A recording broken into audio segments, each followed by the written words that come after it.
You're listening to the Coach's Journey podcast, exposing the struggles and celebrating the successes in the life of coaches who are action takers and creating authentic impact in today's world. Whether you're just starting out, expanding your reach, or exploding your impact, you're in the right place right now. Stay tuned and be sure to subscribe to this podcast. Now, here are your hosts of the Coach's Journey podcast.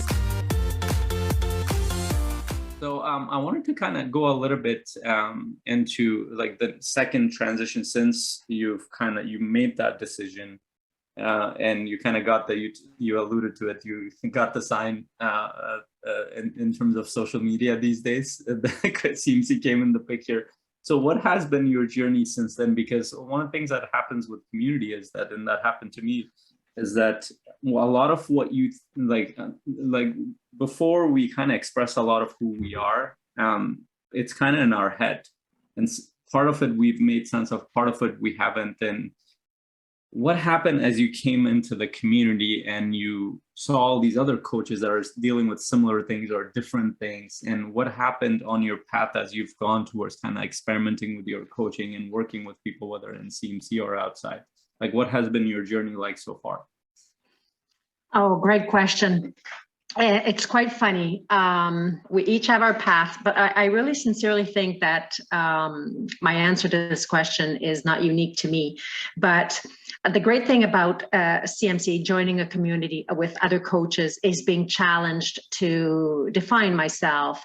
What will be my niche? What will be, do I want to go in a particular area? And if you guys remember, when I started, I was so undefined or not certain, like, did I want to go into Christian life coaching, even though, as you see with what I've shared so far, it's quite obvious this is the route I want to take. But I was really, really uncomfortable, like, how will it be received, and should I go more broad, and will I, anyway. So for the last 4 months, I have been questioning this and questioning this and questioning this endlessly, and turning this upside down all around. And I must have built like 50 personas and 50 elevator pitches, and I was just like going basically nuts trying to get clarity on this. And then through different circumstances, incidents, small incidents that seemed very insignificant at first, like my niche, what's my niche? And it hit me one day. It's like, I have one niche, and it's very precise, and it's called life. It's as basic as that. And Christian life.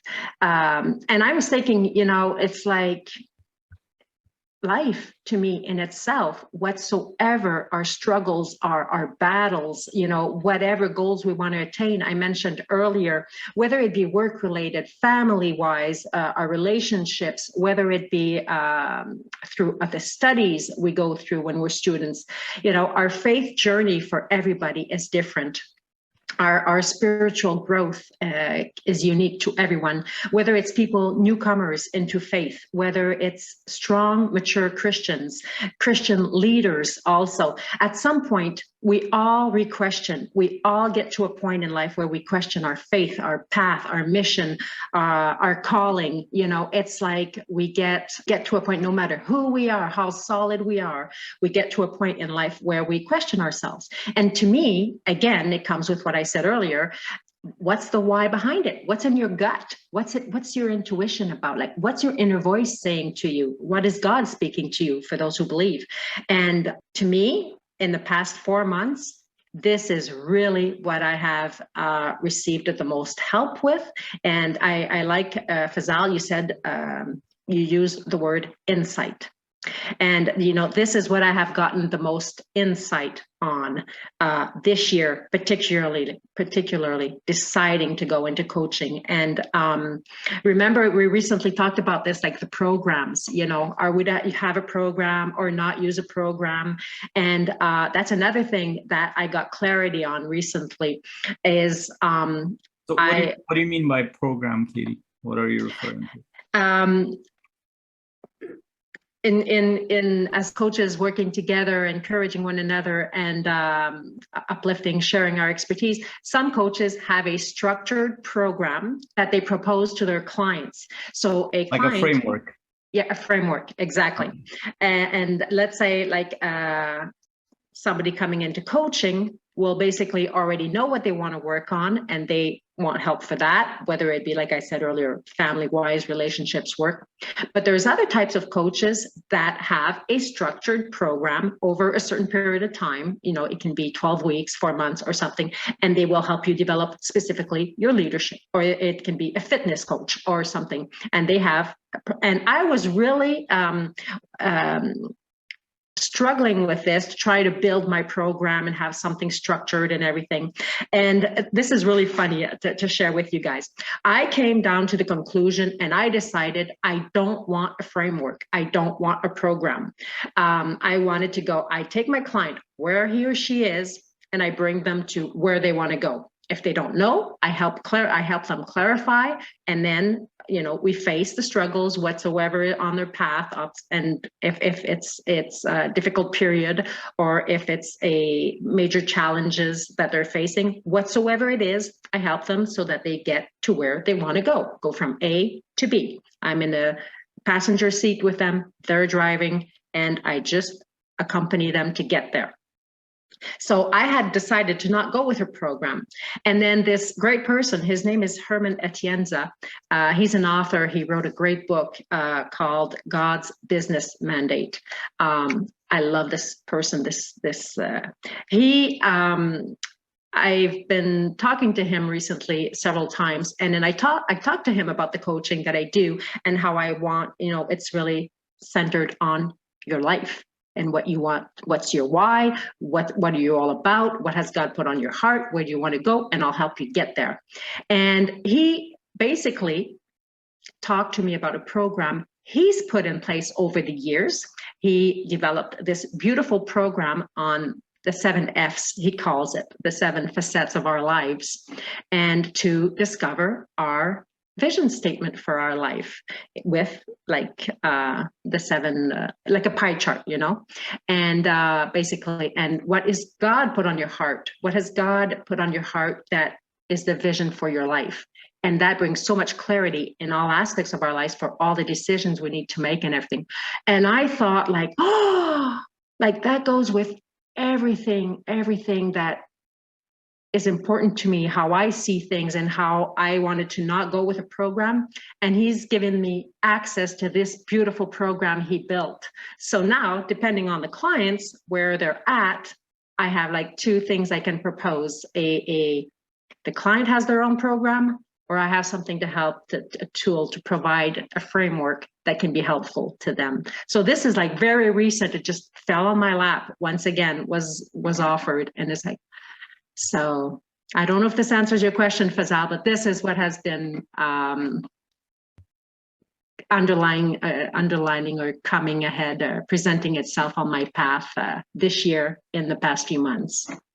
That's Katy, incredible. I love that. Go ahead, Shir. Yeah, I was going to say, Katy, thank you so much for sharing kind of one of those moments like, okay, I'm going to do coaching. I'm in, I got this. And then you're like, oh no, now I got to make this other decision about like, do I do this or do I do this? And you're wrestling with it, because these are all aspects that I think most coaches struggle. And so, you know, it's not like you ever get to a point in your coaching journey, at least I don't believe this, where you're like, okay, I know exactly what everything's going to happen and how it's going to go. There's always these unexpected things that you kind of have to figure out. And one of the value of the Coaching Mastery community is that, you know, if you're listening to Katy, as a listener, and you're like, oh yeah, program, no program, framework, structured, unstructured, like we had a whole discussion on that in our Thursday Mastery-Mind. I think it was just last week. And so if that's something that you're like, oh yeah, I've been wondering that question too, that's the value of a community of coaches where we get to have these conversations, share our perspectives, and help people. It's not like anybody said, Katy, you should or shouldn't. It's all like, hey, here's some pros and cons and, you know, how it might play out. And then you get to decide based on feedback, based on how other people are implementing things, what's going to work for you. So I love that you are so actively taking these discussions and these opportunities to connect your mind with all these other coaches to further make decisions for your own coaching business, and then making progress in that way. Because that's the whole point. Yes. That's awesome. That's awesome. Mm-hmm. Yeah, I love that, and it's one of the things around community is, to me it was actually very surprising as we did this, because I mean I understand that like as human beings we make sense of ourselves like with dialogue, with talking to others, we're getting a sense of how people are around us, and we get influenced being a certain way. But then we don't think of it so much as a strategic approach in our business. Is like, oh, I need to get around these coaches that'll, like, I never thought of it like that. Like, oh yeah, I need to do some beta coaching with some people and that'll help me. But I never thought of it as like, I need to be constantly around other coaches to help make sense of this path that I'm on. And a big surprise for me on my journey was that as you are in these discussions, and we whether it's the mastermind discussions that we have, or the Monday discussions that we have, or the one-on-one conversations we have with each other, every step of the way, whether it's through conversation or through an example that somebody's setting in the community, or through the efforts that we're making, it takes us one step closer, and it's much faster than we think. I was much more surprised by the effect of it, especially if you're sincere about the path that you're in. That's why I saw much more result in a context like this than being part of a program where the model is given to you. You should do this, this, and this. It was actually the combination of people bringing up their ideas, the work that they're doing outside. This is working. This is not working. This is how it looks like later. This is what I tried. That helps you much more than having a model, go ahead and try this. Because even if you take a model, you go out there and try it, you will come up with questions, concerns, doubts, all sorts of stuff that nobody's there to answer. And what do? And you will end up again on the, like, I need to talk to somebody. And that's what we're hoping to do in the community, as well as to wherever you are, we want to support you to make sense of your path. And a lot of, Katy, you've shared in the past is that it has helped you develop the confidence that you need as a coach. And especially as we are doing the chain coaching, it has helped you kind of get feedback on your coaching process. And maybe you can speak a little bit to that, like what has been the effect of that on your, like the short time that you've been with us? Like what has that done for you, and how has that gotten you engaged in your coaching journey?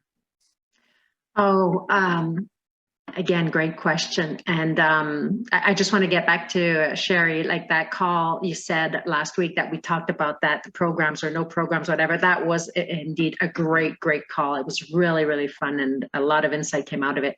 And to answer your question, Fazal, one of the greatest things, and you know what, joining a community, I should have done that years ago. Oh, I don't know why I didn't think about it before. I didn't even come across my mind. I was not even aware that there was such things out there.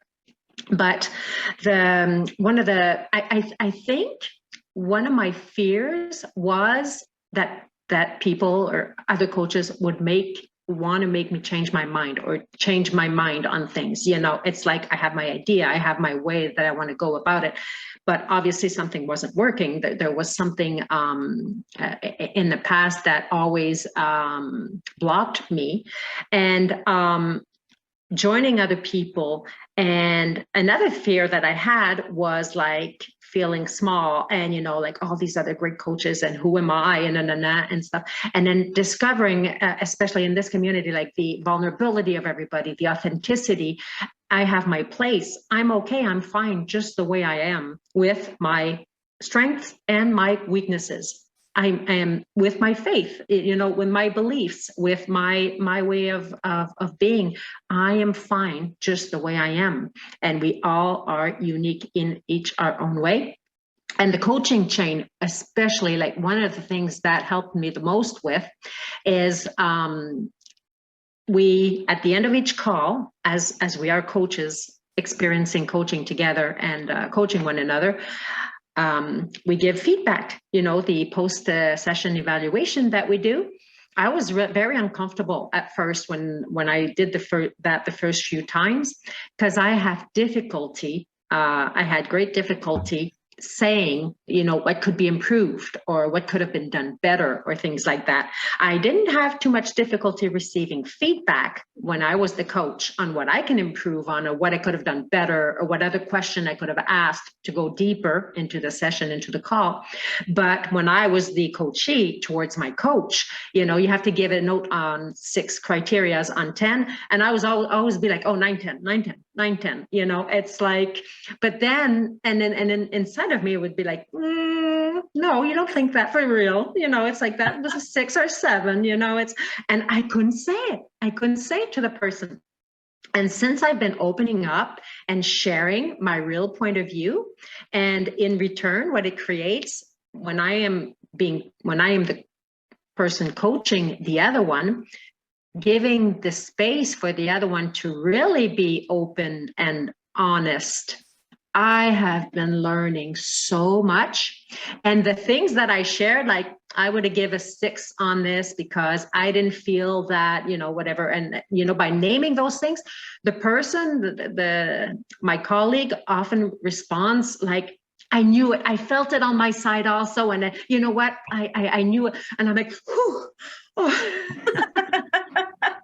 So, and then the growth, like to see like the person thanking me for my honesty, it confirms what they felt within themselves and weren't sure of, or something, or saying like, oh, I felt it, or I knew I should have gone deeper in there. I wanted to, but I was scared to push you or scared to, and it's like, we're discovering like these, it makes us go so much deeper and take risks.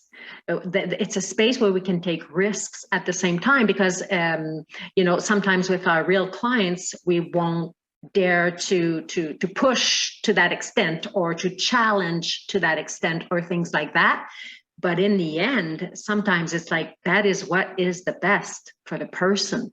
That is what is the person is coming to you to be coached for, because on themselves, they cannot give themselves that little boot that they need to move forward and move above the wall, whatever. You're listening to the Coach's Journey podcast.